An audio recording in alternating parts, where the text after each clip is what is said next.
नमस्कार, मी कीर्ती गायकवाड। स्वागत आहे आपलं आय न्यूज 28 मध्ये।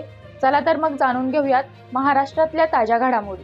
कर्हे तलावली येथे अंत्यविधी प्लास्टिकचे छत्र धरून भर पावसात। भारताला स्वातंत्र्य मिळून एवढे वर्ष लोटून सुद्धा आणि खास करून पालघर जिल्ह्यातील आदिवासी भागाला शासनाकडून मोठा निधी मिळत असताना सुद्धा आदिवासी भागांमध्येही अशी दुर्दैवी आणि दयनीय अवस्था।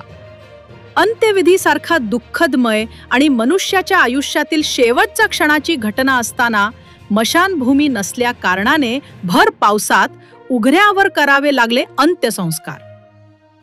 माय कर्हे तलावली ग्रामपंचायत या पाड्यांमध्ये कुंभीपाडा, कोकेरपाडा, सावापाडा, माडाचा पाडा, आंबेद्याचा पाडा या ठिकाणची लोकसंख्या ही 775च्या आसपास असून कहर म्हणजे ग्रामपंचायतीमार्फत मशानभूमी मंजूर असून सुद्धा सुस्त ग्रामपंचायत कारभारामुळे मशानभूमी बांधली गेली नाही असे ग्रामस्थांचे म्हणणे असून आज त्यांना पावसामध्ये उघड्यावर प्लास्टिकच्या छताचा आधार घेत अंत्यविधी कार्य अट्टपावे लागले, हे लज्जास्पद व लाजिरवाणी घटना म्हणावी लागेल। या धीम्य प्रशासनाला जाग कधी येणार? शासनाकडून मिळणाऱ्या अशा योजनांचा जनतेला फायदा होत नसेल तर काय उपयोग अशा दिखाव्या अंमलबजावणीचा?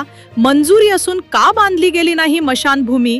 असा संतप्त सवाल ह्या दुःखद ग्रामस्थांनी केलेला आहे व प्रसार माध्यमाच्या माध्यमातून आपल्याला आता तरी न्याय मिळेल अशी आशा ही भोळी भाबडी जनता करत आहे।